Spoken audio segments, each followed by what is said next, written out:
Schönen guten Abend. Mein Name ist Tanja Brugnoni, ich bin Direktor vom MNRHA, unter anderem dem Nationalmuseum, wo wir uns heute befinden. So, Jean-Luc Goethen, herzlich willkommen für das flotte Konferenz, also flotte Vortrag von meinem Direktor adjoint, dem Regis Mus.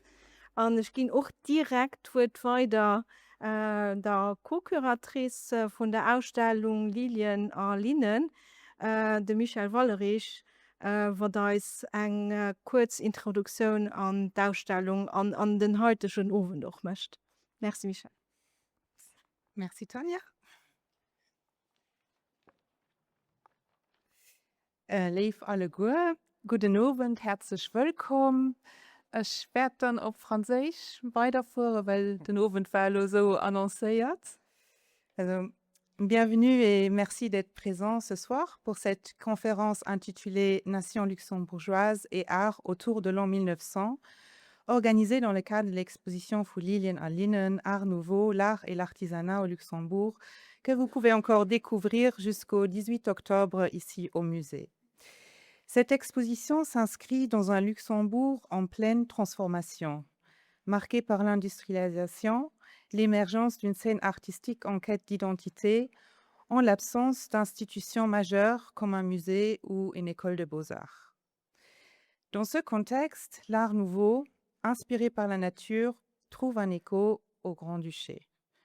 Für Lilien an Linnen ne se limite pas à présenter des objets certes remarquables, beaux et innovateurs à travers les histoires qu'ils racontent.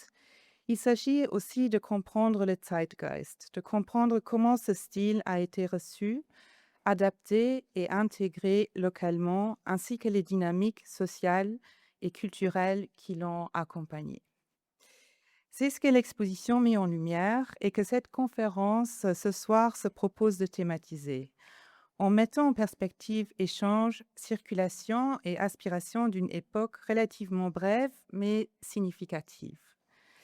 Avant de passer la parole à notre conférencier, je souhaitais également tirer votre attention sur le programme d'accompagnement de l'exposition qui prolonge cette approche avec différents regards, notamment les conférences d'Ulrike Degen, commissaire de l'exposition, et Dr Bernd Röder autour des manufactures de céramique en grande région, le regard d'un collectionneur avec M. Alex Baudry, ainsi que les visites régulières et les visites urbaines de M. Robert Philippard, dont une aura lieu ce dimanche à 14 h, donc avis aux amateurs.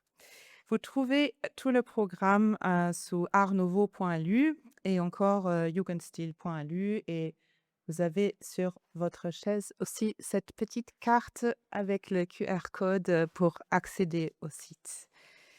Donc, j'ai le plaisir à présent de céder la parole à Régis Meuse, directeur adjoint du musée, historien et auteur de nombreuses publications scientifiques et expositions.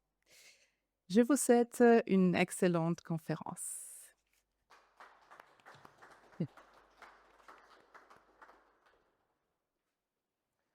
Merci beaucoup, Michel. Donc aussi de ma part, bienvenue au National Musée. Malgré le temps qui invite plutôt à passer du temps sur une terrasse que de venir dans une cave de musée pour écouter une conférence. Donc merci de votre présence ce soir. Je vais vous proposer ce soir un peu des variations autour de la thématique qu'on m'avait demandé de présenter aujourd'hui, c'est-à-dire un peu de contextualiser l'exposition et de contextualiser à travers l'histoire politique, économique et sociale, un peu cet art nouveau au Luxembourg. Donc on va un peu sortir du domaine de l'art nouveau, mais on va quand même rester dans le domaine des arts. Mais bon, quand je dis dans le domaine des arts, ça sera quand même très art plastique. Là, on ne va pas parler de musique, on ne va pas parler de littérature. Il y a d'autres gens qui pourraient faire ça beaucoup, beaucoup mieux que moi. Alors, comme Michel l'a déjà évoqué, la période où cet art nouveau s'exprime ici au Grand-Duché de Luxembourg, c'est un moment où le pays se transforme. Il y a des continuités avec ce qui s'est passé par avant, ce qui se passera aussi par après, mais c'est aussi une époque qui est parfois avec certaines similitudes avec notre époque d'aujourd'hui. Par exemple, c'est la première fois où l'État qui a émergé au XIXe siècle, cette structure étatique du Grand-Duché de Luxembourg, est riche. C'est-à-dire où, au tournant du 19e et du 20e siècle, ben, on s'attend d'une certaine manière à ce que l'État puisse investir. Il y a des travaux d'infrastructure qui sont réalisés, par exemple les chemins de fer vicinaux, mais dans le domaine de l'art, on va voir, c'est un peu plus compliqué. Et donc, c'est aussi, ce qui caractérise aussi cet art nouveau, c'est justement ce lien avec l'industrie, mais qui est ambigu, comme nous allons voir. C'est-à-dire, c'est les arts industriels, mais est-ce que, voilà, c'est pas toujours très clair quelle est cette position aussi par rapport, notamment dans l'éducation par rapport à ces arts. Alors, bon, le titre n'évoque pas le terme d'art national, mais quand j'ai fixé un peu le titre, je me suis dit, ben, si on parle un peu des clichés qu'on a autour de qu'est-ce que c'est cet art national ou nationaliste autour de 1900, ben, le premier nom qu'on évoque, c'est Michel Engels. C'est Michel Engels qu'on connaît beaucoup par des gravures dans des livres scolaires par après. Donc en fait, c'est d'une certaine manière quelqu'un qui a imprégné aussi la vision que nous avons d'une nation luxembourgeoise imaginée, avec des thèmes religieux, par exemple, en reprenant des sujets du Moyen Âge ou des temps modernes. Et Michel Engels, d'une certaine manière, c'est le tenant officiel, un peu avant 1900, il meurt en 1901, de l'art au Luxembourg. C'est le professeur de dessin à l'Athénée. C'est le cofondateur du Cercle artistique en 1893. C'est un critique d'art qui écrit beaucoup, notamment dans le journal Onzeemost et dans différents journaux. Et en tant que professeur de dessin à l'Athénée, ça a été aussi le premier maître de beaucoup d'artistes qui ont suivi par après. Bon, j'aurais pu vous mettre beaucoup d'autres tableaux parce que Engels, il n'a pas que fait que ça. Il a fait aussi d'autres choses, même si c'est ça pour le quoi on s'en rappelle. Et même si tous les critiques d'art, même à l'époque, sont d'avis que son art n'était pas très innovatif, c'est une personnalité qui marque le monde des arts en 1900. Une génération plus tard, mais quand même déjà présent en 1900, est Pierre Blanc. Pierre Blanc aussi, un artiste extrêmement prolifique, qui a à peu près tout fait, mais qui aussi a aussi joué ce rôle de dessinateur d'un passé imaginé du Luxembourg, un peu plus tard, avec des scènes comme ici la construction du château de Luxembourg au Burgparzir 3, ou même de témoins historiques pendant la Première Guerre mondiale et les famines de la Première Guerre mondiale. Ben, Pierre Blanc aussi, il est professeur de dessin à l'école d'artisans de l'État, également au lycée de jeunes filles.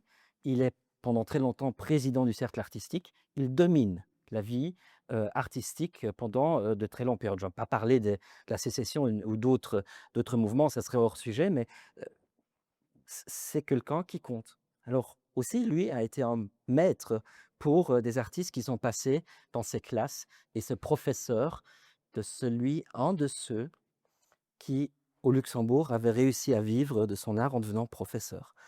Constante d'ailleurs dans l'histoire du Luxembourg. Alors, un autre aspect, c'est cet aspect officiel, ces bustes, les officiels. J'ai mis ici Piafé d'Achpil, on va le revoir encore un peu plus tard. Piafé d'Achpil avec ses bustes des bourgeois, des directeurs de la faïencerie, de la cour grand-ducale. Aussi, ça, c'est une image qui imprègne, qui donne une gravité à un État qui est en voie de construction, encore à ce moment-là. Alors, Piafé d'Achpil aussi, il a été professeur de sculpture à l'école d'art d'artisans. Aussi, lui, a formé des gens. Et puis, Piafé d'Achpil, dans l'histoire d'un ressentiment national ou de la construction voulue, même de manière politique, d'un sentiment national, joue un rôle. Puisqu'il est le sculpteur, et on voit aussi dans l'exposition, d'ailleurs la photo dans l'exposition est beaucoup meilleure que celle que j'ai trouvée dans la presse de l'inauguration en 1903, du monument qui est consacré à Dix et à Lenz. Bon, c'est déjà un peu une tare luxembourgeoise. En fait, on avait lancé d'abord une souscription pour faire un monument à Dix, et puis Lenz est mort peu après, alors on a fait une deuxième souscription, et puis on s'est dit, ben, pourquoi faire d'un monument, ça coûte un peu d'argent quand même, donc on va mettre ça ensemble.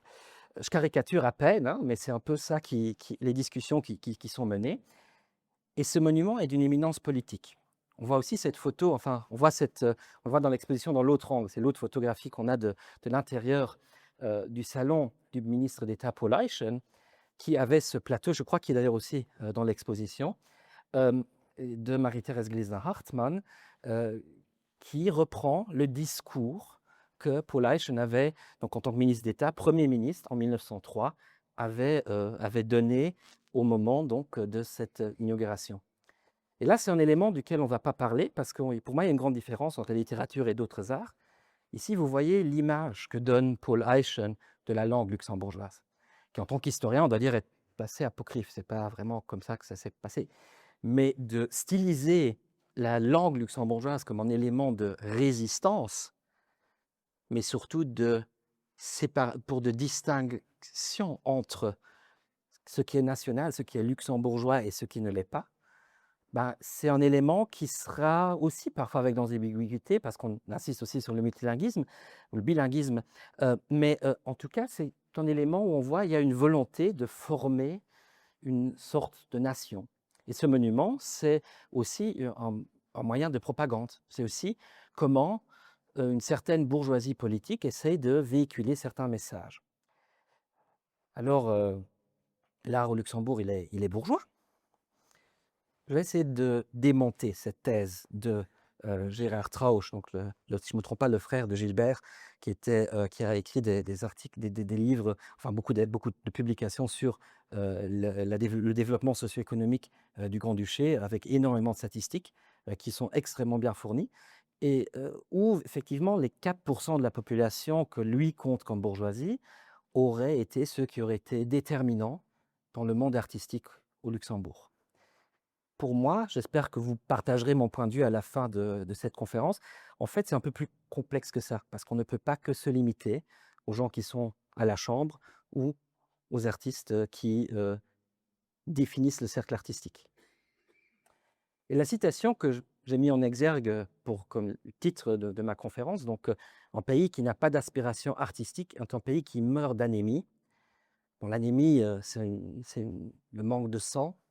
On peut aller voir aussi ça aussi loin, je ne sais pas si Adolf Schmitt y a pensé, mais c'est aussi du sang nouveau qu'il faut introduire, et dans les arts, c'est essentiel.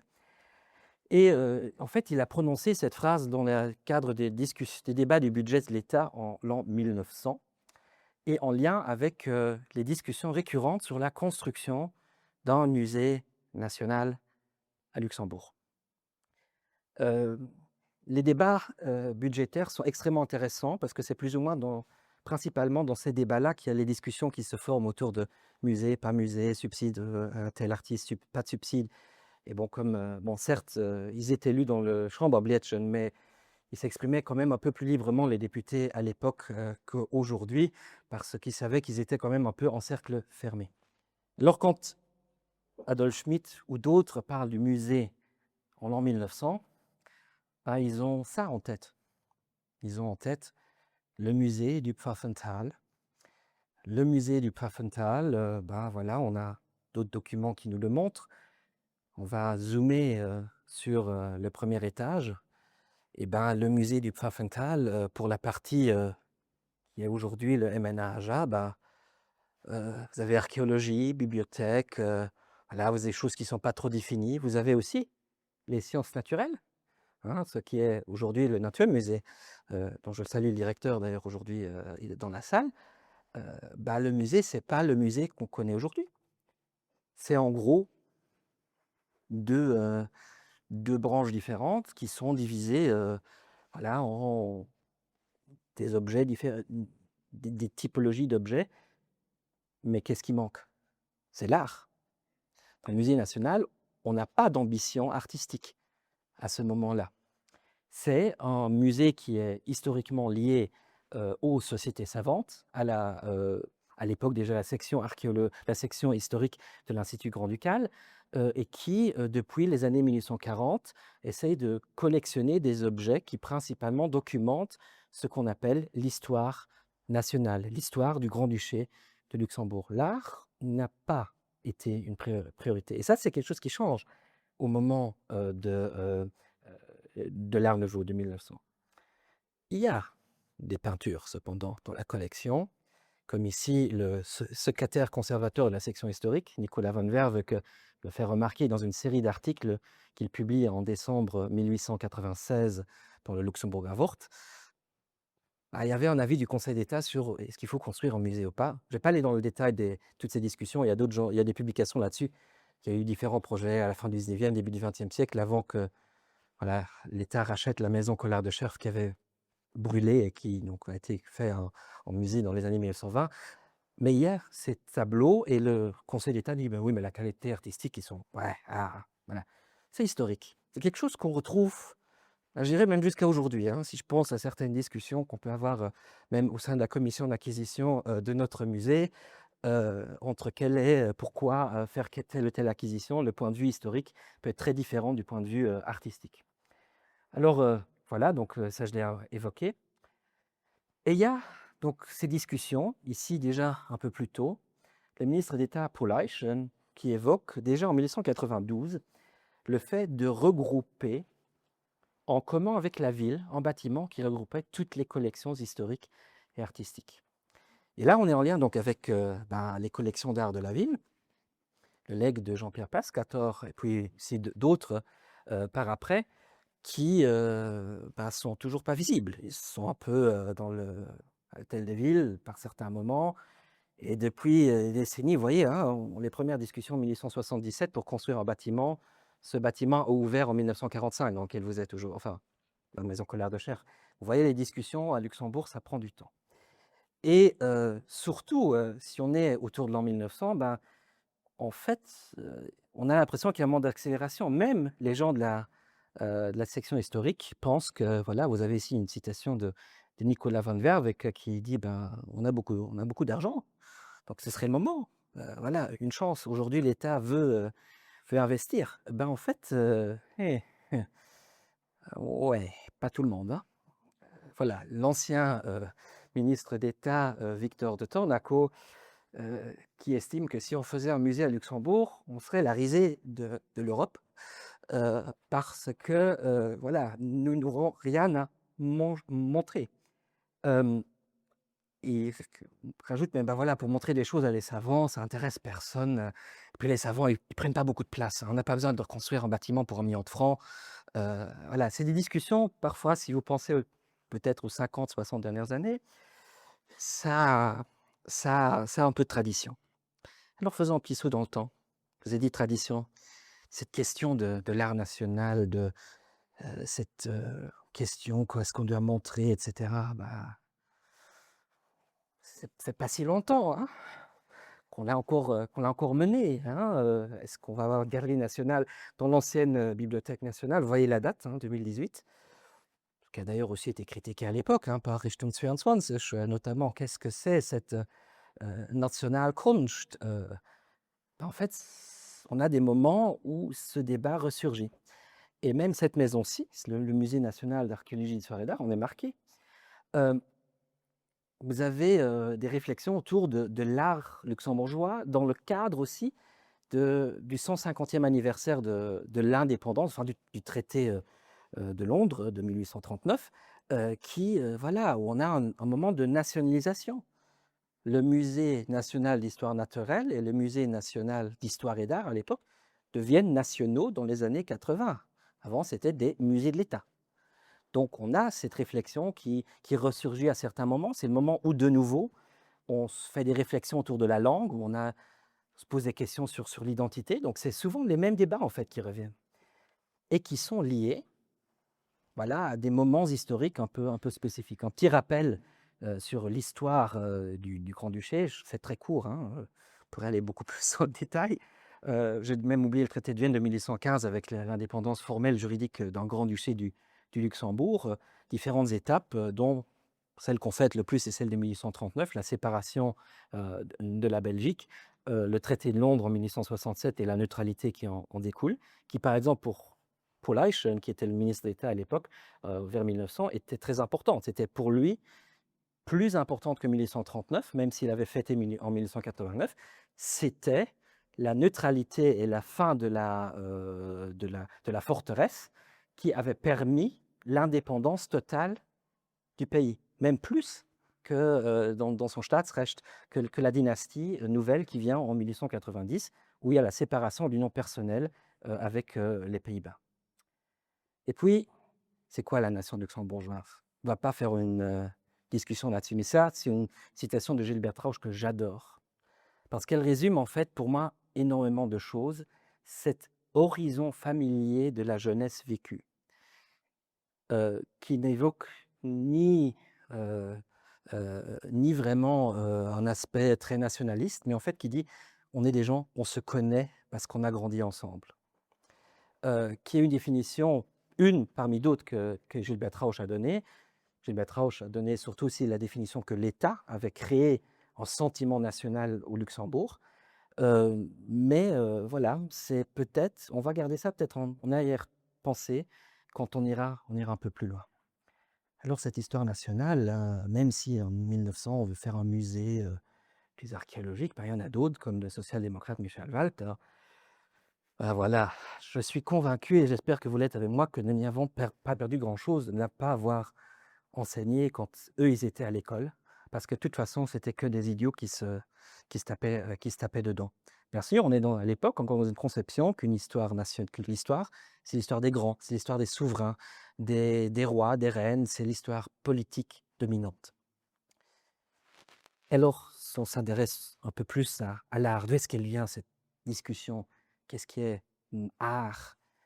Ben, je l'évoque parce qu'on sort souvent des artistes ou des œuvres issues justement de cette fin du 19e siècle pour le montrer. On a en 1926 donc cette première grande rétrospective où le cercle artistique évoque l'ambition de créer la base de notre histoire de l'art à travers une collection d'œuvres rétrospectives. C'est-à-dire ils ont fait un appel avec les artistes morts avant 1900, les artistes vivants en 1900, mais qui avaient été au 19e siècle très importants, et ils avaient lancé un appel à contribution, et ils ont réussi à remplir quand même, à côté de leur salon annuel, avec des œuvres de l'époque, quand même à faire une petite rétrospective historique de l'art luxembourgeois, avec je dirais des tartes à la crème de l'histoire, le grand Nicolas Lee, qu'on va revoir d'ailleurs un peu plus tard, Jean-Pierre Huberti, qui était sans doute le plus talentueux de sa génération. On a les portraits des ministres d'État. Donc on a quand même déjà aussi ces choses qui reviennent tout le temps. Et puis il y a d'autres réflexions. Plus récemment, on s'intéresse à d'autres courants, des impressionnistes aux expressionnistes. Ben, c'est pas innocent en 1963. 1963, c'est le millénaire de la ville de Luxembourg. Donc aussi ici, dans cette maison, au musée de l'État, comme on disait à l'époque, quand on s'intéresse à qu'est-ce qu'est l'art national, ben, c'est souvent lié quand même à des centenaires. La même chose en 1989, ou pour le centenaire du Cercle artistique du Luxembourg, qui, dans ses expositions rétrospectives et dans ses livres, n'a pas réussi même à mettre l'ensemble des artistes qui ont exposé au salon, surtout dans les années du début. Alors, c'est quoi l'art national? Bah, pas très clair, hein? Et on va voir qu'en fait, ça aussi, c'est la tradition, parce qu'on va revenir à l'époque de l'Art nouveau. Michel a évoqué les circulations. C'est essentiel. C'est-à-dire aussi, pour moi, tout ce qui est on a l'impression que, historiquement, c'est tout ce qui est en lien avec Luxembourg. J'utilise le concept Luxembourganza qui vient des bibliothèques, qui est, voilà, tout ce qui est, voilà, en gros, tout ce qui est en lien, ça ne doit même pas être un luxembourgeois, hein. Ton, ça peut être aussi un Victor Hugo, ça peut aussi être de l'art national, hein. On l'expose d'ailleurs, des œuvres qu'ils ont fait sur le Grand-Duché de Luxembourg. Et pourquoi est-ce qu'on a peut-être un peu de mal? Ben, c'est parce que parfois les historiens d'art eux-mêmes n'ont pas toujours trouvé intérêt à se pencher sur, au-delà d'une monographie, au-delà des des mouvements d'avant-garde, surtout au XXe siècle, qui sont en rupture avec ce qui se fait traditionnellement. Il n'y a pas vraiment jusqu'à aujourd'hui une histoire de l'art très, très, très poussée. Luxembourg, c'est une des missions que aussi le Archiv du MNRJ poursuit depuis quelques années maintenant pour aller un peu plus loin. Alors voilà, c'est ce complexe d'infériorité, bah, de toute façon, il n'y a jamais rien d'intéressant qui a été fait ici, et les meilleurs, ils sont partis. Et puis à part Kouta sans Pompidou, voilà, internationalement, c'est pas très important. Les historiens en général, et il y a plus d'historiens ce soir que d'historiens de l'art, ont un autre point de vue, par rapport à ces questions. Alors, retournons dans l'histoire. l'Art nouveau et ces réflexions qui commencent, donc, que je viens d'évoquer, qui commencent à cette époque-là, c'est quoi le Luxembourg à l'époque de l'Art nouveau?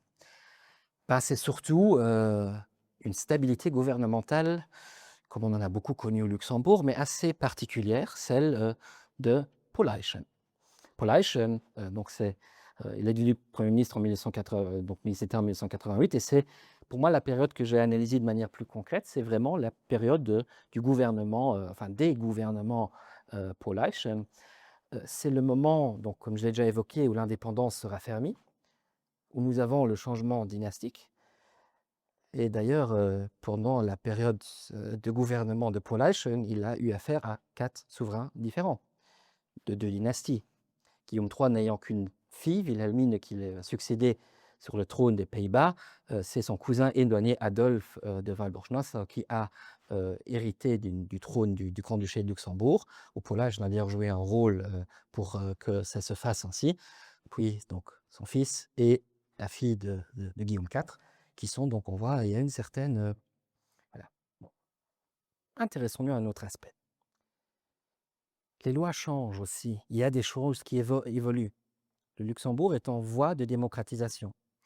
Si c'est un graphique qui est issu de l'exposition Viollet-Vatmazin de 2019-2020, je vais juste recolorier, où vous voyez que, voilà, on dit en 1919, c'est le suffrage universel masculin et féminin, oui, mais avant, on a déjà une augmentation. Le sens, en fait, il a déjà baissé. Donc, on a une conscience que, aussi auprès des libéraux qui sont au gouvernement, qu'il faut qu'il y ait plus de gens qui participent au choix des élites politiques, qui participent aux élections pour la Chambre. Jusqu'en 1919, il fallait payer un certain montant d'impôts pour avoir le droit de vote. Donc, cela explique aussi toute cette courbe légèrement augmentante. Soit c'est une prospérité meilleure, les gens sont plus riches, soit qu'il y a des modifications législatives. En fait, c'est les deux. Et on voit donc vers 1900, il y a déjà cette idée aussi auprès des hommes politiques, parce qu'il n'y en avait pas de femmes à l'époque, auprès des hommes politiques qu'à terme, un jour, les ouvriers, ils auront aussi voté. Donc, quand on parle, par exemple, on va reparler de réforme scolaire, c'est aussi quelque chose qui est en arrière-plan. Et qui arrive d'ailleurs même, le premier ouvrier député, donc qui lui-même payait déjà, était assez bien payé pour pouvoir payer le cens, c'est Jean Schorch. Les premiers socialistes qui sont élus à la Chambre, c'est des bourgeois, notamment Caspar Matthias Spoh, qui est un industriel, ou le docteur Michel Wald, à la fin du 19e siècle. Et il n'y a pas de parti politique, cependant, à l'époque. Donc ça, on va revenir dessus aussi. Parce que certes, il y a des partis politiques qui se créent.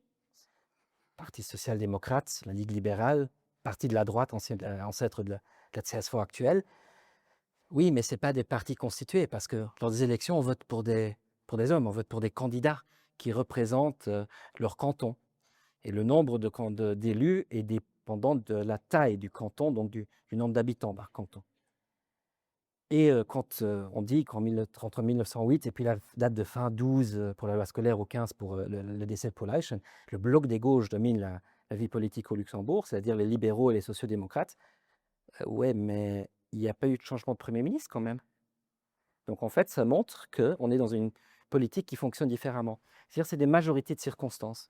Quand on veut changer quelque chose, il faut trouver à la Chambre, une majorité qui peut suivre, qui peut adapter les choses. On est dans un contexte, et ça, je crois, est aussi important de relever, où la vie politique ne change pas seulement à ce niveau-là, mais aussi la vie syndicale. C'est la période de création des syndicats, mais aussi contre la Constitution de 1868 prévoit la liberté d'association, mais il y a quand même des limites. Il y a la liberté du travail qui est inscrite aussi dans le code pénal, c'est-à-dire si vous empêchez vos collègues d'aller travailler parce que vous faites grève, c'est un délit, vous recevez une amende. Si vous n'êtes pas luxembourgeois, on vous expulse assez facilement, 6 000 expulsions quand même, hein, en une vingtaine d'années, et beaucoup de leaders ouvriers italiens notamment. Et c'est dans ce contexte-là que se déroule aussi autre chose, que se déroule ce que les historiens ont appelé la révolution sociale.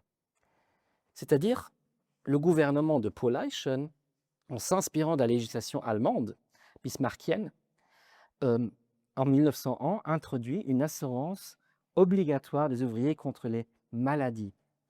C'est des sociétés de secours mutuels qui existaient déjà avant, souvent dans des grandes industries ou des moyennes industries, où les patrons parfois les soutenaient aussi.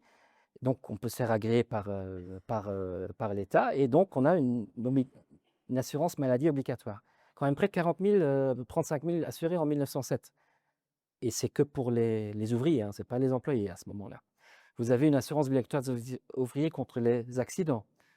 Vous avez l'assurance vieillesse et invalidité. D'ailleurs, l'âge légal de la retraite a été baissé au Luxembourg de 68 à 65 ans dans les années 1910, parce que les caisses étaient assez remplies. Et la création de l'inspection du travail et des mines. Donc on a quand même, on s'intéresse à...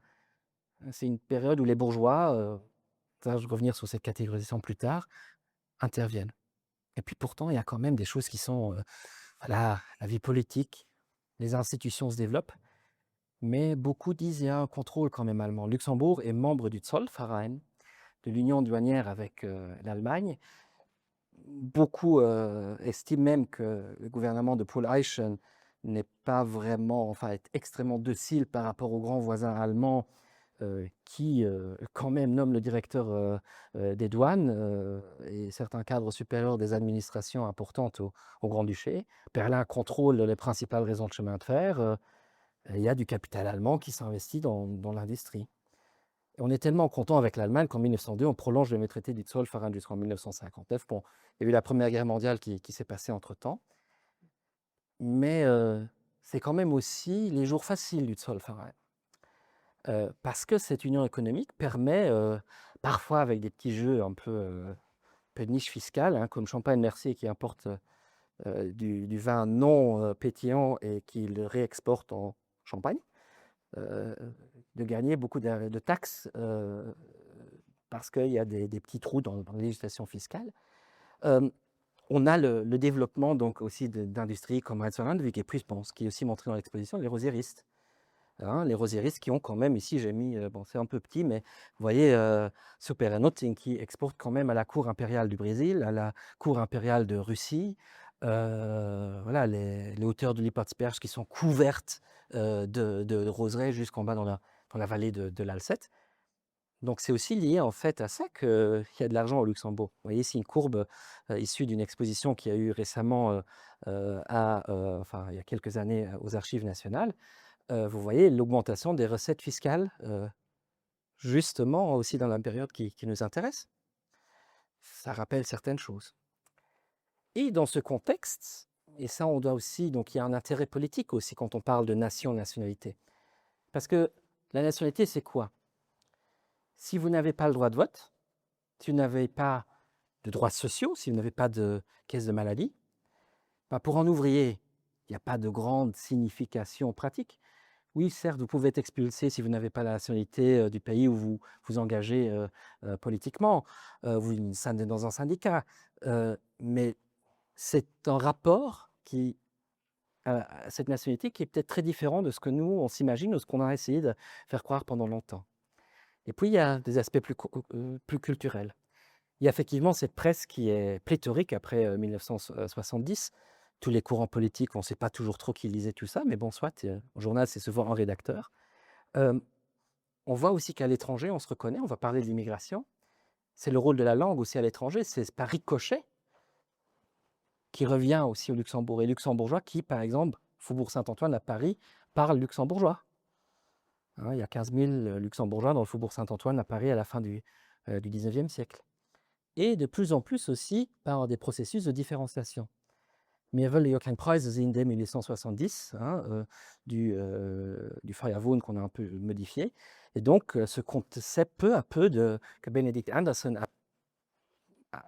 en tant qu'historien, a mis en avant, qu'on commence à s'imaginer comme une communauté luxembourgeoise, par touche, un peu.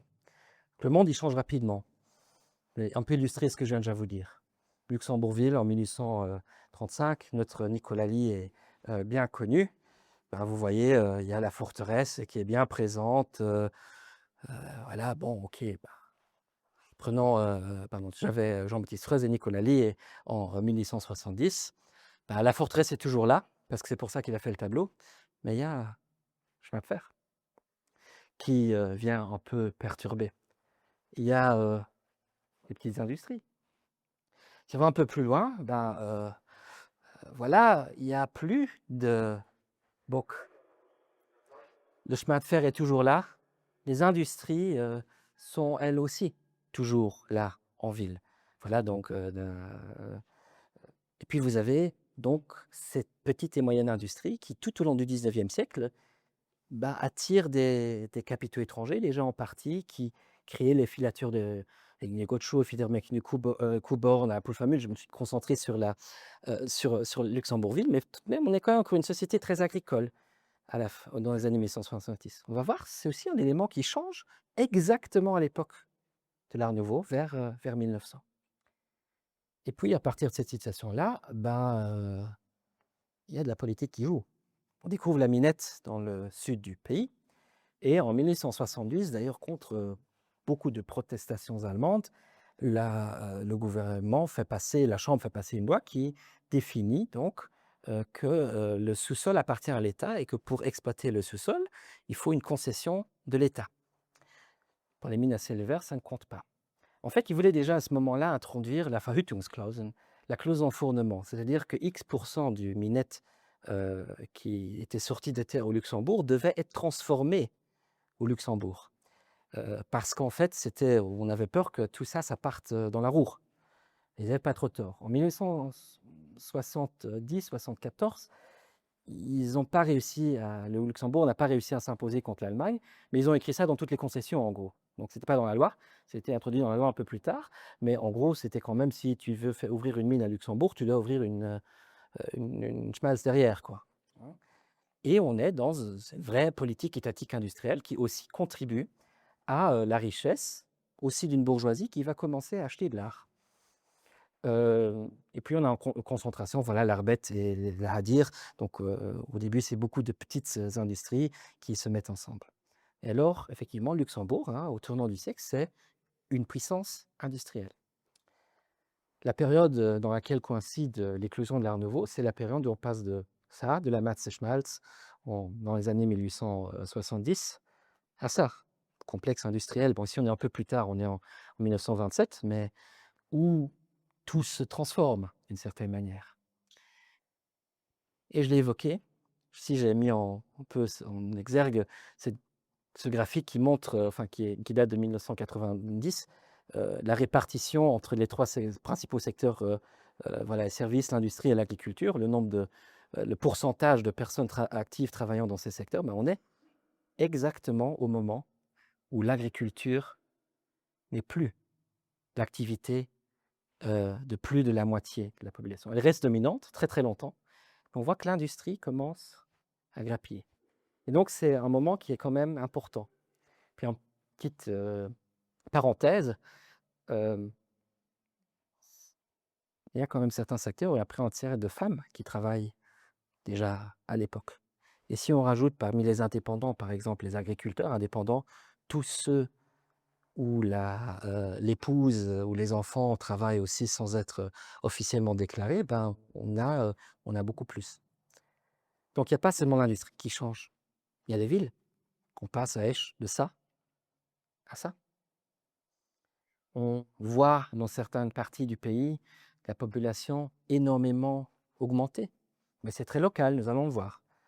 La population totale, par contre, elle évolue pas si... Bon, vous voyez quand même, en 1900, il n'y a que 236 000 habitants au Luxembourg. On est plus de 650 000 aujourd'hui. La population est encore assez homogène. Comme nous le voyons ici, on voit qu'en 1900, mais vous voyez, ça a beaucoup augmenté rapidement.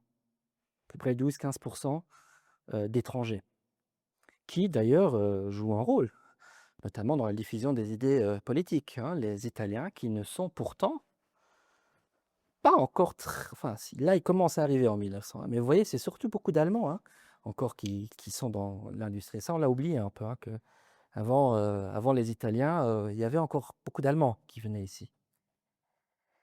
Alors, c'est un monde de contrastes sociaux.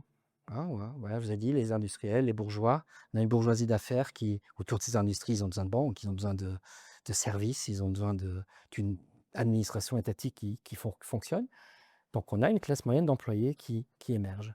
Et pourtant, aussi à Luxembourgville, quand en 1907, il y a une enquête sociale du Verein für die Interessen der Frau qui évoque la misère ouvrière dans les faubourgs du Grund et de Clausen. Donc, on est dans une société, malgré la sécurité sociale qui se met en place, qui est quand même encore très, très contrastée. Et ça a des conséquences. Ici, un graphique de Jean-Luc Mousse, c'est des années 1980, en fait, qui reprend la variation de population présente entre, voilà, en 1971 et 1907. Plus c'est vert, plus ces communes ont perdu d'habitants, plus c'est rouge, plus ces communes ont gagné en habitants pendant cette période. Et là, on voit une concentration autour des centres industriels, y compris par exemple Wasserbillig et Meertot, et Rosport avec Tudor, Perlé avec les ardoisiers, Trois-Vierges à cause du nœud ferroviaire. Donc on voit une concentration, c'est pas des villages de 6 000 habitants, hein, encore, sauf ici, mais on voit qu'il y a un exode rural. C'est-à-dire on a aussi une forte immigration vers l'étranger, qui est compensée encore en 1890 par l'arrivée d'Allemands puis d'Italiens dans les années 1900. Parce que les Luxembourgeois continuent de partir. Vers 1890-1900, on a quand même, et au moment on met les États-Unis en premier lieu, mais en fait aujourd'hui c'est quand même plutôt la France et beaucoup dans la région parisienne qui sont établis. Les frontières sont par exemple aussi, vous avez peu de Luxembourgeois dans l'industrie sidérurgique au sud du Grand-Duché, à cette époque-là, parce qu'ils sont mobiles. Les salaires en Lorraine allemande sont parfois encore un peu plus hauts. Donc les Luxembourgeois vont plutôt travailler dans les mines de Lorraine et laissent la place aux Allemands et aux Italiens dans la sidérurgie luxembourgeoise. Plus de 60% des ouvriers de la sidérurgie et des mines, avant la Première Guerre mondiale, étaient d'origine étrangère. Donc vous voyez que c'est pas que l'industrie, on a une immigration, il y a des étrangers qui viennent à Luxembourg, c'est-à-dire que les Luxembourgeois, ils ne partent plus. Ça ne marche pas comme ça. Les Luxembourgeois continuent de partir à l'étranger, malgré l'arrivée de nouveaux. Voilà. Et les statistiques, justement, cachent des réalités bien plus complexes. J'ai mis ici les navetteurs. Il y a des gens qui habitent dans d'autres endroits du pays, qui sont en fait des agriculteurs, qui vont travailler 1-2 semaines par mois dans les mines. Donc voilà, la mobilité est quelque chose d'essentiel dans cette société. Bien sûr, ils n'avaient pas les voitures comme nous on a, mais ils allaient parfois plus vite peut-être avec avec le chemin de fer notamment. Alors, est-ce que c'est de l'immigration ou de l'expatriation? Il y a de nombreux allers-retours. Il y a des gens qui vont travailler 4-5 ans en France, mais même aux États-Unis, qui reviennent, qui repartent. Jusque dans les années 1880, beaucoup de Luxembourgeois allaient à Paris pour la Saint-Napoléon, c'est-à-dire pour le 15 août, rendre visite à la famille. C'était, avec le chemin de fer, c'était assez facile. Et je l'ai évoqué, le bassin de la grande région, donc les mines, les frontières sont un peu plus perméables qu'aujourd'hui. Donc, le Luxembourgeois de l'époque, il est toute classe sociale confondue. Ici, ce qu'on a dit pour lever, il est nomade et migrateur. C'est des choses dont on voit encore voilà, les plus grandes villes du Luxembourg sont Paris et Chicago, où il y a plus de Luxembourgeois que d'habitants dans la ville de Luxembourg, à la fin du XIXe siècle. C'est ça ce que Paul Weber veut dire, en fait. Et pour retrouver des traces dans le paysage urbain, voilà, je vous montre ici, pour les historiens, c'est assez facile, mais on est où ici? Enfin, je l'ai marqué, en fait, mais j'aurais pas dû le mettre. Parce que ça, c'est avant 1907, l'agence d'immigration de Rue-les-Vigres, qui était la plus grande agence d'immigration, principalement pour partir aux États-Unis. Donc, vous prenez votre billet jusqu'à votre destination finale, la rue Notre-Dame. On vous accompagnait à la gare à Luxembourg. Et puis à Anvers, quelqu'un vous accueillait, vous emmenait jusqu'au bateau. Un luxembourgeois était de l'autre côté à New York et vous accompagnait jusqu'au chemin de fer qui vous ramenait à Chicago, par exemple. Et vous étiez en luxembourgeois. Aujourd'hui, c'est ça. C'est en fait, en 1907, l'agence de Rue-les-Vigres a construit cette magnifique immeuble de rapport ou jusqu'à aujourd'hui, il y a l'aile américain qui les a rendus riches, qui trône au-dessus. Donc aussi, c'est une nouvelle forme de richesse, en fait, qui, à travers cette immigration, arrive. Et cette immigration, elle pose des questions. On se rend compte, au niveau politique, qu'il y a des problèmes. L'industrialisation, elle transforme la société, je l'ai évoqué. On est à une époque quand même où les statistiques émergent. Hein, on aime bien se comparer à la fin du 19e siècle. Donc la richesse nationale, la production nationale, ça joue. Donc à travers ces statistiques internationales, il y a quand même aussi une prise de conscience. Ouais, voilà, il faut quand même. Pourquoi est-ce qu'ils partent? Pourquoi est-ce qu'on ne recrute pas dans l'industrie ici aux Pays-Bas? Pour travailler dans les mines, il faut un peu savoir lire et écrire. Pour subsister dans l'agriculture, il faut connaître comment utiliser les nouveaux engrais. Il faut savoir comment travailler avec c'est pas encore le tracteur, mais les nouvelles machines que la sidérurgie, les bassins sidérurgiques produisent à moindre prix que 100 ans ou 50 ans auparavant. Donc, on est dans une réflexion. Si on utilisait le terme actuel, on parlerait de compétitivité du Luxembourg. Et ça, la politique, on est consciente. Elle se rend aussi compte qu'il y a des nouvelles catégories socio-professionnelles. Il n'y avait pas besoin de beaucoup de gens qui savaient écrire des lettres quand il n'y a pas de relation commerciale. À un moment donné, on a besoin d'employés de bureaux pour faire cela. Alors, j'ai un peu allé en contre-courant de ce qui est un peu expliqué dans l'exposition, parce que, à mon sens, l'école d'artisans, en fait, c'est juste une école comme une autre dans le processus qui a lieu à ce moment-là. On va la remettre en contexte, mais ça n'amoindrit pas du tout son importance. Parce que la deuxième moitié du 19e siècle voit énormément de réformes scolaires. Ici, j'ai mis celle qui concerne l'école primaire, hein, l'obligation scolaire, 1881. Celle-ci, elle est moins importante, même si politiquement, elle a été, parce que ça veut dire que le cours de religion devait de nouveau être donné par les enseignants, ce qui n'était pas le cas en 81. L'école n'est toujours pas gratuite en 1900. Elle le deviendra en 1912. On a aussi des mesures de qualité, la limitation du nombre d'élèves par classe qui est introduite par la loi, la prolongation de l'obligation scolaire, et puis pour ceux qui arrêtent l'école après l'école primaire, pendant 2 ans ou 3 ans, ils doivent encore aller une partie de l'année dans des cours du soir, obligatoires. Et tout ça, c'est lié justement, et ça, le directeur général, donc le ministre de l'Intérieur, Pierre Braun, l'explique très clairement dans les débats autour de la loi scolaire de 1912, outiller intellectuellement ces gens, notre industrie métallurgique, d'entreprendre la concurrence avec les étrangers. C'est-à-dire, on veut quand même que les gens d'ici puissent travailler ici. C'est un nouveau moment, en fait. Au 19e siècle, le patronat, c'était kiff-kiff, c'était plutôt plus exploitable, plus on a un réservoir de main-d'œuvre, mieux c'est, et on peut, voilà, donc on change. Et c'est dans ce contexte que s'insère aussi l'école d'artisans, puisqu'on va dans ce qu'on a de longtemps appelé Luxembourg, l'enseignement post-primaire.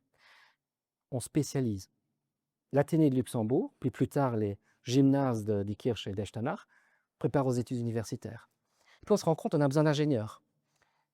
On a besoin de gens qui s'y connaissent au commerce. Mais l'Athénée, c'est trop pour eux. Donc on crée une école industrielle, et puis qu'on augmente d'une école industrielle et commerciale. D'ailleurs, la première école post-primaire à Echt, c'était l'école industrielle. Il y a l'école agricole de l'État qui est essentielle, je ne vais pas m'étendre là-dessus. Et puis, il y a effectivement cette école d'artisans de l'État qui est créée. Et ça ne vous choque pas quand je mets ça? Quand je mets école pour les fils de. C'est ce qui est lié à la Chambre. C'est même dans les exposés des motifs des lois. Parce que c'est pas pensé pour qu'un ouvrier artisan devienne agriculteur ou aille à l'université. On est dans une société qui se perçoit encore comme on reprend le job de son père. Et donc, pour continuer sur cette voie, il faut se spécialiser. Bon, on voit quand même une augmentation énorme.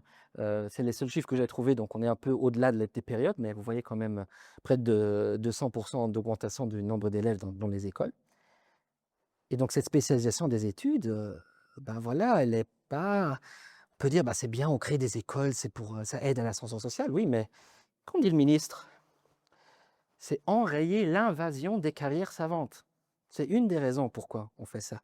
C'est, on a trop de gens, ici je cite donc l'abbé Jean-Bernard Clair, qui était aussi donc député catholique, directeur du convict épiscopal, vicaire général, euh, qui dit ben, il y a trop d'écoles et trop de jeunes gens qui étudient parce que cela produit des déclassés.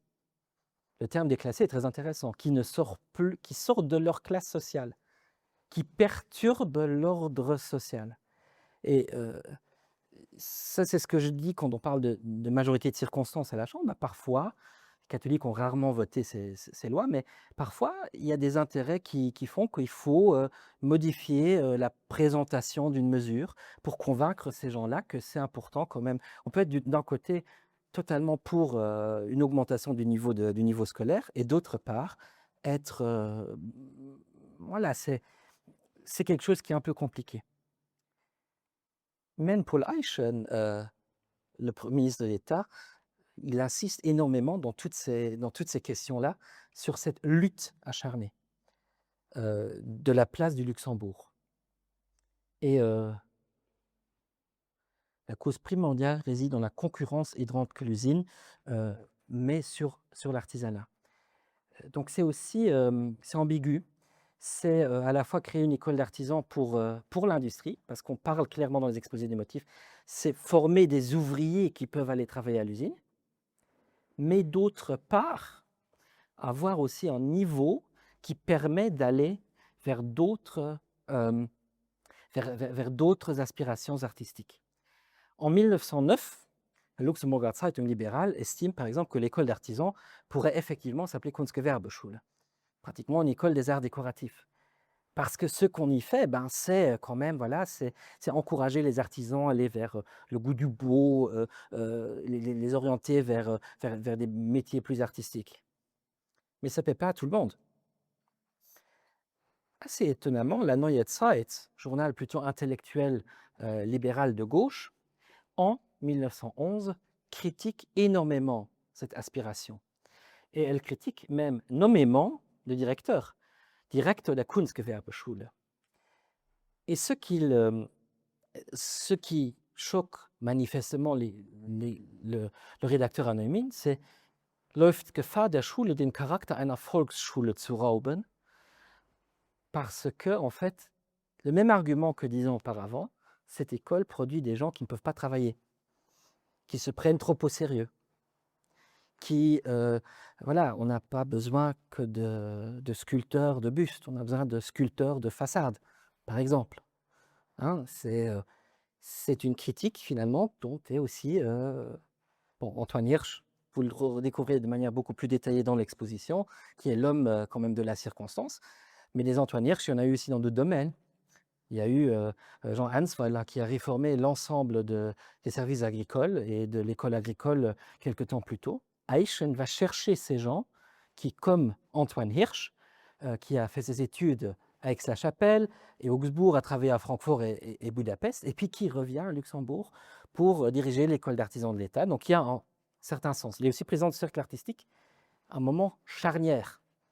En 1904, il y a une grande exposition, Luxembourg, l'exposition du métier et de la petite industrie, et Hirsch est président du cercle artistique à ce moment. Je vais y revenir. Eichen, en fait, au moment de l'installation de l'école d'artisans, disait dans beaucoup de discours, mais oui, je suis d'accord, il ne faut pas former des artistes. C'est une école d'artisans, ce n'est pas pour les artistes. C'est une école vraiment professionnelle. Mais un peu plus tard, il lui trouve quand même que c'est bien, voilà, que c'est aussi là, de nouveau, cette éternelle rengaine. Il faut que ce soit des gens d'ici. Il ne faut pas que les étrangers viennent nous prendre la place. Ce qui est assez, vous avez vu que j'ai parlé des migrations tout à l'heure, donc c'est quelque chose qui est un peu ambigu, qui est contradictoire à travers ces circulations des hommes et des idées, mais de nationalisation. Alors, moi j'ai mis des politiques étatiques soft, parce qu'il n'y a pas de musée, on l'a vu, il n'y a pas de concours artistique encore à l'époque, hein, en 1900.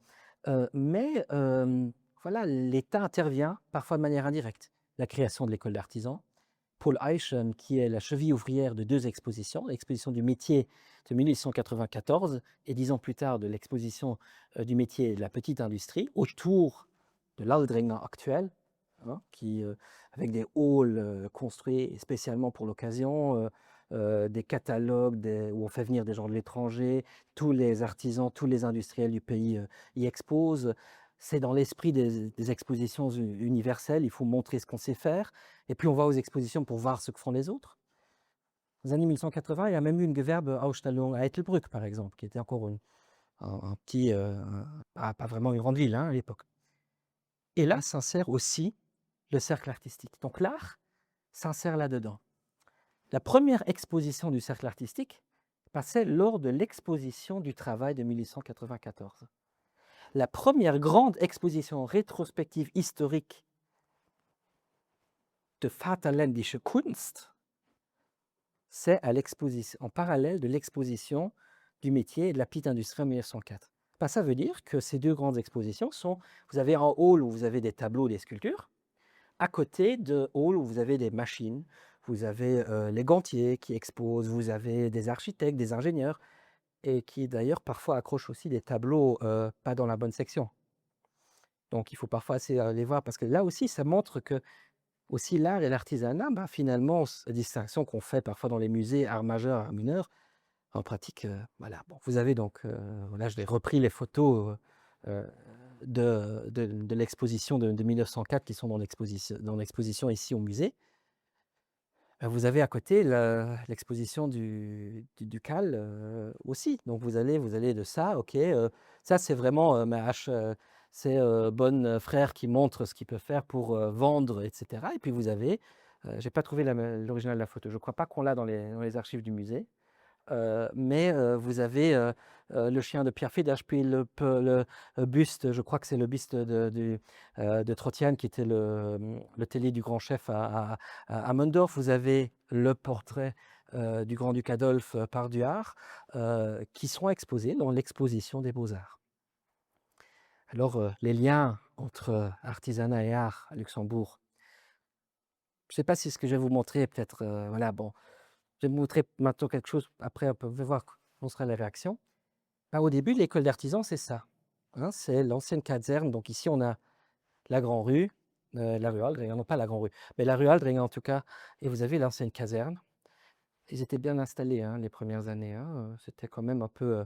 bon, c'était usuel à Luxembourgville, on prenait d'anciennes casernes délaissées par les Prussiens en 1867, après la neutralité et la garnison qui était partie, pour faire beaucoup de choses, hein. Bon, à partir de 1912, c'est quand même un peu mieux l'école d'artisans, hein. C'est quand même Olympiatsberg, ils ont déménagé, ça a été aménagé sur des plans d'Antoine Hirsch. Mais ce que je voulais vous montrer en prenant la caserne d'artillerie de l'Aldringer, c'est un petit détail. C'est qu'il n'y a pas que l'école. Ici, la photo, elle date d'ailleurs de 1913, donc l'école d'artisans n'était déjà plus là. Mais il y a aussi une bibliothèque professionnelle et artistique où on peut aller se documenter.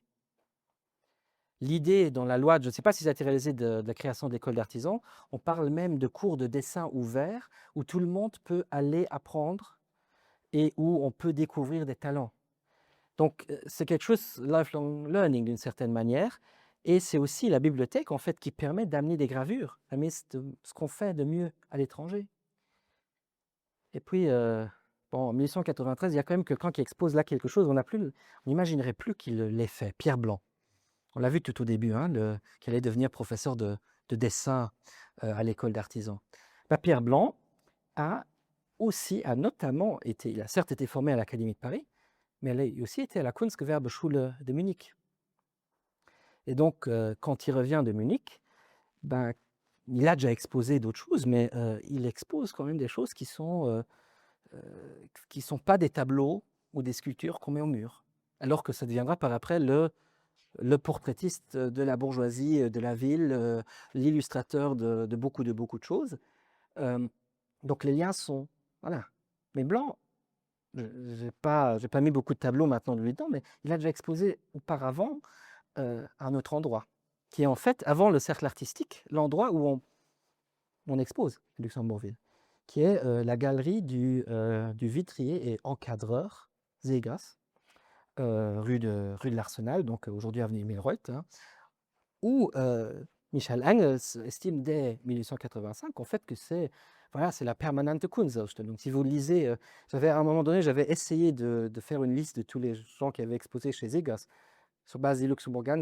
J'ai abandonné parce que sinon, voilà, j'aurais vraiment jamais fini la conférence. Mais donc on voit à travers l'exemple de Pierre Blanc que tout ça est lié. Même dans les écoles d'artisans, ici sur Wikipédia, on trouve maintenant ce genre de choses comme la carte d'étudiant de Guido Oppenheim, du peintre Guido Oppenheim, qui est plus ou moins même à la même époque que Pierre Blanc à la Königliche Kunstgewerbeschule de Munich, même s'ils vont aux académies après, mais il y a quand même toujours cette arrière-idée, il faut quand même vivre de notre art. Il y en a d'autres, hein, à Karlsruhe notamment. Je vais revenir sur la dernière inconnue un peu plus tard. Mais voilà, tout ça est lié. Séparer les beaux-arts et les arts industriels, donc en fait, Hirsch a raison, d'une certaine manière, même si la politique n'est pas toujours d'accord avec lui, mais Hirsch a raison, en fait, de favoriser à travers l'école d'artisans. Nous, d'aujourd'hui, on dit qu'il y a des aspects de l'école d'artisans qui sont une petite école des beaux-arts. À l'époque, moi, je n'ai pas trouvé de source qui l'évoque, qui utilise ce terme. Kunstgewerbeschule, oui, mais pas nécessairement Académie des beaux-arts. Donc, même s'il y a cette idée derrière, vous avez ici quelques parcours de gens qui, voilà. Et puis, l'art bourgeois, fils de menuisier, famille d'agriculteurs, fils d'un cheminot. Il n'y a pas que des artistes bourgeois non plus, hein. Surtout, voilà. Et pour moi, c'est frappant quand on regarde la liste de beaucoup si on regarde un peu la biographie. C'est pour ça que j'ai mis cette citation de Eichen. Il y a beaucoup de fils de menuisiers et d'ébénistes. C'est peut-être aussi lié au fait que, justement pour les ébénistes, Paris est un endroit très important. Beaucoup vont faire leur tour de France. Beaucoup travaillent à Paris, dans le Faubourg Saint-Antoine, comme ébénistes menuisiers. C'est normal, c'est une étape normale pour un menuisier luxembourgeois d'aller se former à Paris et de revenir ou pas par après. Alors ici, une citation un peu plus ancienne de la période où l'historien Henri Veinkel évoque le rôle de Paris comme capitale du monde, la modernité. Donc aussi, pour tout ce qui est art et art décoratif, c'est aussi par rapport à Paris qu'on se définit. C'est là qu'on va voir ses proches, en fait. 6 heures, c'est pas loin en train. Hein. Bon, vu d'aujourd'hui, oui, mais à l'époque, pour eux, c'était... Voilà. Donc c'est par rapport à ça qu'on se forme. Et il y a une tradition. Paul Eichen insiste d'ailleurs. Je vous ai dit, lui non plus, il ne voulait pas qu'il y ait trop d'artistes à Luxembourg. Il dit d'ailleurs, c'est pas ici que... faut pas qu'on fasse trop ici parce que faut aller dans les grands centres. Et d'ailleurs, même à ces jeunes gens qui viennent me voir, qui veulent une lettre de recommandation pour aller à telle académie, pour aller faire ses études, je leur dis, vous savez, ne vous perdez pas dans un travail sans avenir. Faites quelque chose de concret. Allez faire les arts industriels. Parce que certains de ces artistes sont soutenus, des subsides étatiques plutôt au cas par cas, qui sont d'ailleurs, à mon sens, à l'heure actuelle, difficiles à retracer. Vers où ils vont, c'est au cas par cas. Donc, un tel veut aller à telle académie, fait une demande, et elle est accordée, elle n'est pas accordée. D'autres ne font même pas de demande, donc ce n'est pas du tout structuré, en fait. Mais il y a un poste budgétaire, encouragement aux études industrielles et artistiques dans le budget de l'État. C'est une tradition qui remonte en fait à très loin. J'ai mis 3 noms de personnes, d'artistes qui ont été. Il y a aussi des lettres de recommandation. Ici, la lettre de recommandation du consul général de Luxembourg à Paris pour un certain Nicolas Hinschen pour fréquenter l'École nationale des beaux-arts. Parce que Nicolas Hinschen, j'ai bien aimé quand je l'ai vu dans les sources parce qu'en fait, je suis allé voir un peu de généalogie et je me suis rendu compte que son témoin de mariage était un certain Jean-Mich, ami de l'époux. Donc Jean-Mich, où on a eu une exposition il y a quelques années ici au Luxembourg. Bon, c'est peut-être anecdotique, mais ça montre en fait que ces gens, et ces deux-là, ils n'ont pas réussi en fait. Nicolas Hinschen, on perd sa trace après 1929 où il est naturalisé français, où il est menuisier, décorateur et il donne des cours de langue parce qu'il a besoin de se débrouiller. Jean-Mich, à la fin de sa vie, était entrepreneur en bâtiment. Donc l'un sculpteur, l'autre l'autre peintre, qui ont exposé vers 1900 dans les salons du cercle artistique à Luxembourg, qui eux n'ont pas réussi dans les grandes villes. Donc c'est un peu le... Même si aujourd'hui on fête Jean-Mich parce qu'il a eu il a eu une médaille à Paris et qu'il a eu le prix Grand-Duc Adolphe et qui est surtout connu pour ses sculptures, ses sculptures chinoises, bah, en fait, si on regarde sa carrière, il n'a pas réussi. Il y en a d'autres qui ne sont pas issus de la bourgeoisie Strock ou qui passent vraiment à l'étranger. Franz Heimatz, la star de l'époque, en 1897, le cercle artistique fait une exposition rétrospective uniquement de l'œuvre de Franz Heimatz, ou Alphonse Jungers, qui est le nom qu'il prend quand il est aux États-Unis, que Charles Verne a redécouvert récemment, qui, lui, par contre, a réussi, qui était un nobody ici, et qui est devenu... enfin, il est mort dans son atelier du Ritz-Carlton de Montréal. Donc, vous voyez son niveau de vie. Alors, ça joue aussi sur l'art national. L'affiche est dans l'expo, les chemins de fer, les infrastructures qui connectent. Je vais mettre à côté la représentation de Michel Angels du Feuerwohn, que Michel Angels, une aquarelle sur papier de 1896. Ben, dans le Feuerwohn, il y a ça. Dat mir nun de Weg fand zum ewig große Völkerbund. Le chemin de fer, tenu par qui contrebalance le mieux le blanc et le vert miezine. L'un va avec l'autre. L'ouverture vers l'étranger, l'ouverture est essentielle. Et il y a d'ailleurs des différences d'interprétation. Luxemburger Wort présente cette œuvre d'Engels comme voilà, de très luxembourgeois, capturer l'âme luxembourgeoise, et voilà, un aspect assez... voilà, on garde notre nombril, quoi. Hein. Luxemburger Zeitung, sur un autre article autour de Michel Angels, évoque justement l'aspect cosmopolite, qui est très très important. Je vais m'intéresser un peu au cercle artistique, aussi un peu pour montrer, j'ai un peu poussé cette réflexion. Alors, j'ai mis la bourgeoisie.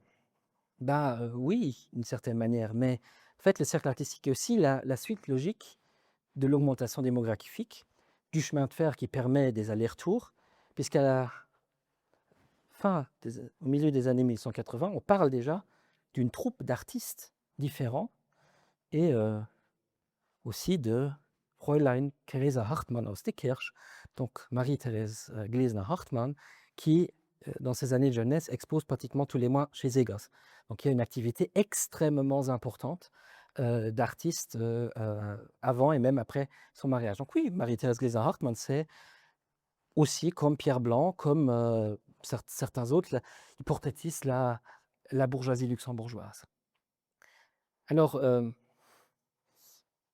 on présente d'ailleurs le cercle artistique parfois comme l'endroit où on va promouvoir ces artistes luxembourgeois. C'est juste.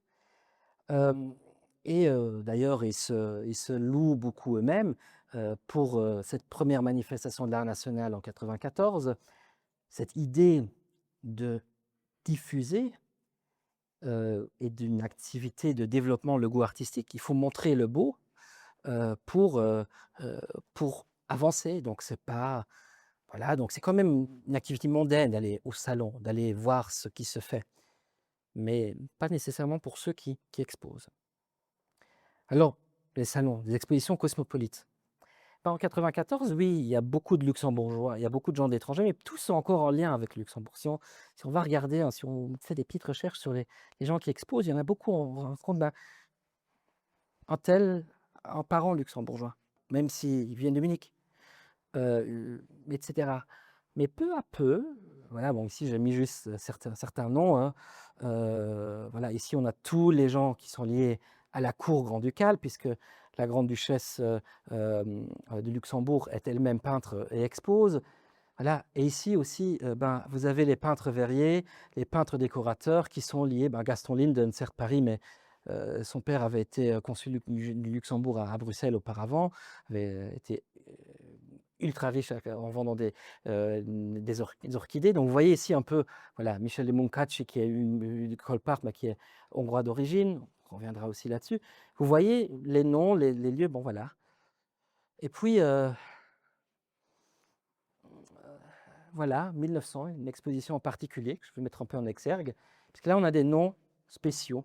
On a Laurence, on a Muka, Carandache, qui sont inclus dans le catalogue de l'exposition. Monsieur Laxibras de Luxembourgville, qui aurait des liens avec Paris pour expliquer tout ça. Bon, je passe un peu rapidement pour que vous voyez, regarder les noms qui exposent. Et on va aller directement ici. En fait, si on regarde ici aussi, de nouveau de manière claire, ben, parmi ceux qui exposent, ils sont liés au galériste Sedlmayr, qui est le galériste de Mihai Munkacsy, peintre star hongrois qui vivait au château de Kolpach. Il y avait un hôtel particulier à Paris où il y avait des parties, paraît-il, enfin, il vivait de manière très très riche. C'était quelqu'un qui avait vraiment réussi et qui avait épousé Cécile Papier, donc une luxembourgeoise. Un personnage très très intéressant. Voilà, bon, une idée de ce que Munkacsy faisait. De manière assez intéressante. Dans le catalogue du CAL, effectivement, c'est marqué une école de village. Aujourd'hui, à la Galerie nationale de Budapest, c'est mis comme école de Kolpach. Et si vous regardez la presse luxembourgeoise à l'époque, les luxembourgeois disent « mais c'est pas Kolpach », qui connaissaient l'école de Kolpach. Donc jusqu'à aujourd'hui, c'est un peu compliqué les noms, de donner des titres, les attributions. Alors on a aussi d'autres artistes qui expliquent, et ça mériterait d'aller beaucoup plus loin. Beaucoup ont été oubliés d'une vitrine pour des femmes artisanes d'art ou artisans. Sophie Dinhart a eu une carrière elle est morte dans les années 1960, je crois, principalement dans le domaine de l'ornementation d'église. Mais elle a étudié quand même à Karlsruhe.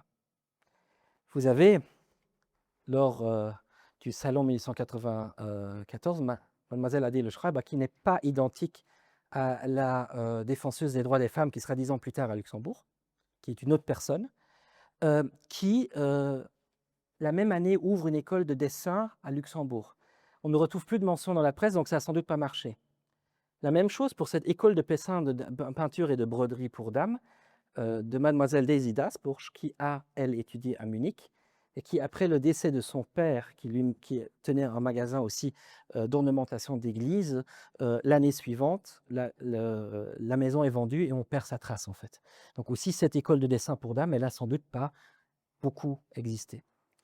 Et à côté, les dames de la bourgeoisie, quelques noms, hein, Adolphine Neumann-Grégoire était l'épouse du directeur des postes.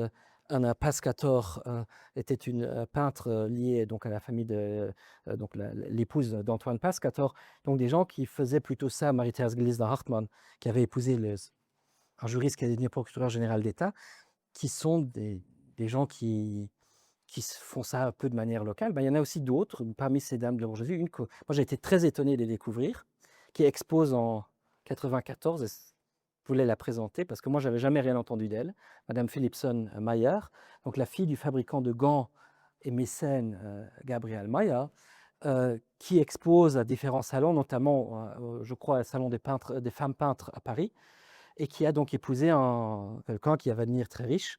Donc ils habitent au château de Senef, hein, près d'un mur, pour vous donner une idée. Ils ont racheté le château de Senef. Ils sont des mécènes. Donc ici, je n'ai pas trouvé cela en couleur. Par contre, il y a ça qu'on retrouve. Ils ont été mécènes, notamment de Fernand Knopf. Et il y a un portrait, toujours dans une collection privée.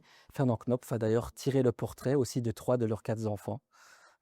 Ces portraits, dont je crois qu'il y en a un qui a été perdu pendant la guerre, et les autres sont toujours dans les collections privées.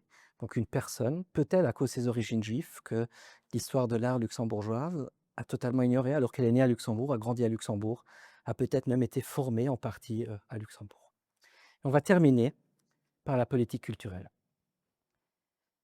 Si je vous montre cette courbe autour de 1900, on dit bah voilà, ça augmente bien, hein. C'est normal qu'on parle d'un musée à cette époque-là. Ouais, mais bon, 0,2, voilà, plus 0,5%, on est loin des 2% du budget de l'État visée même aujourd'hui. Et dans cette... On ne construit pas de musée, mais on parle d'un musée. Alors notre cher baron Tornaco tout à l'heure, qui trouvait que ce serait la risée du public, si on faisait un musée, on n'a rien à montrer dedans. Il a quand même une bonne idée. Enfin, il n'est pas le seul à l'avoir, hein. Il y en a d'autres qui l'ont au même moment de lui, mais ce serait bien qu'on achète, qu'on complète notre collection de tableaux aussi pour l'État. Bon, voilà, pas tout non plus, hein, quand même les extraordinaires. On est en 1900. En 1902, peut-être déjà avant, le cercle artistique avait déjà fait un appel au gouvernement, mais soutenez-nous, achetez les peintres. Ben là, c'est quand même des électeurs aussi, hein, on a vu, donc peut-être aussi ça qui permet d'expliquer peut-être des changements de mentalité. Mais on est totalement dans ce que Fabio Spirinal appelle la politique libérale de subsidiarisation des comme la société archéologique qui a été subventionnée, ben, le cercle artistique aussi. Le cercle artistique pétitionne pendant des années, à chaque dépôt de budget, on veut que l'État nous achète des tableaux, c'est important qu'on fasse ça. Et puis finalement, en 1909, effectivement, c'est de l'autre bord politique que l'idée est finalement concrétisée. Parce qu'il faut savoir qu'à l'époque, la politique, c'était différent. Aujourd'hui, le budget de l'État, il vient du gouvernement, on l'étudie à la Chambre, et puis on le vote comme le gouvernement le fait entrer à la Chambre. Je caricature à peine, hein, Benoît. Mais à l'époque, bah, il entrait, et puis on discutait, un peu comme dans les conseils communaux aujourd'hui. Alors, un disait, mais moi je veux 2000, l'autre disait, je veux 3000, l'autre disait 4000, et puis il prenait un vote. Et parfois, ça arrivait que le ministre d'État disait, mais je ne sais pas ce que je vais en faire de ça. Mais c'était dans le budget. Donc aussi ici, voilà, on met 2000 francs par an pour acheter des tableaux. Et Michel Walt estime d'ailleurs que ça sera le début d'une salle, d'une collection nationale de tableaux au Luxembourg. Et de préciser, donc à partir de 1910, ce crédit est inscrit au budget. Et en 1910, ils n'en ont rien fait. C'est-à-dire en 1911, quand ils ont commencé, ils avaient un peu plus d'argent. Et vous avez ici l'ensemble des œuvres qui ont été achetées au Salon du Cercle artistique luxembourgeois en 1911. La commission d'achat se composait à l'époque du directeur, donc du directeur général du ministre des Finances, en charge aussi des Beaux-Arts, Mathias Mongenast. Et ils avaient fait quand même venir le directeur des Beaux-Arts de Bruxelles, M. Vernant, ainsi que le président, je crois que c'était Duhart à l'époque, le président du Cercle artistique, pour faire le choix des œuvres. Ces œuvres, celle-ci, on ne sait pas où elle est, mais elle fait partie, donc elle a été perdue entre-temps. Pour le reste, toutes ces œuvres se trouvent encore aujourd'hui dans les collections du Musée national d'archéologie, d'histoire et d'art. Tout comme les œuvres qui, à partir des années suivantes, ont été acquises par le gouvernement en vue de la constitution d'un musée. Beaucoup sont identifiés par le numéro d'inventaire 1941-100, puisque c'est pendant la période de la guerre que l'inventaire a vraiment été dressé de l'ensemble des tableaux et sculptures qui appartenaient à l'État. Et c'est un travail qu'on fait au musée depuis quelques années d'essayer d'identifier aussi toutes ces provenances. Donc toutes ces œuvres font partie du premier lot d'art contemporain de l'époque qui a été acheté par l'État pour créer une collection muséale artistique. Auparavant, on achetait des œuvres d'art, par exemple, la mort de Jean Lavogre qui a été achetée par la Chambre des députés dans les années 1840. Là, on est dans quelque chose de totalement différent. Et pour moi, c'est là aussi c'est essentiel, ce développement où l'artisanat d'art joue un rôle. Ce que j'ai essayé de montrer, c'est que c'est quelque chose qui traverse plusieurs classes sociales, que ce n'est pas un art bourgeois, qu'il y a des gens issus de milieux sociaux extrêmement différents qui y travaillent, qui prennent un rôle, que cette différenciation entre art majeur et art mineur, entre art décoratif, art industriel et beaux-arts, et peut-être au Luxembourg encore beaucoup plus qu'à l'étranger, factice, même si aussi au cercle artistique, à partir d'un moment dans les catalogues, on séparera les arts décoratifs de la sculpture et de la peinture. Mais c'est une période charnière très importante qui se termine finalement avec la guerre en 1914. Ici, une gouache de Pierre Blanc montrant l'arrivée des premiers soldats allemands au début de la guerre en août 1914. 1914-1915, c'est en fait la fin de ce monde dont nous avons parlé. On pourrait parler en long en large de cette période. On va juste retenir 2 choses. La Première Guerre mondiale met fin à ce qu'on appelle la première mondialisation. Les frontières se ferment. Certes, les artistes ont toujours étudié à l'étranger, mais par exemple, les ouvriers beaucoup moins. La sidérurgie réussit à les absorber aussi après la Première Guerre mondiale. Le décès de Paul Eyschen marque une rupture politique fondamentale, puisque c'est la fin de la période libérale. À partir de là, et surtout à partir de 1919, on bascule dans un monde politique dominé par la droite catholique. Et ce qui a aussi des répercussions sur la perception de notre histoire culturelle, puisque l'idée du peuple d'agriculteurs devenu riche par la sidérurgie s'ancrera à ce moment-là très fort. J'espère que je vous ai montré que c'est un peu plus complexe que ça s'est pas fait comme ça, qu'on était des pauvres agriculteurs, qui du jour au lendemain, on était riches. Il y a d'autres choses entre, et que, à mon sens, le tenant de la politique culturelle dans l'entre-deux-guerres, Joseph Pech, a, de manière assez consciente, voulu faire oublier de la période précédente. Voilà, et il ne me reste plus que vous remercier pour votre attention et pour votre patience. Merci.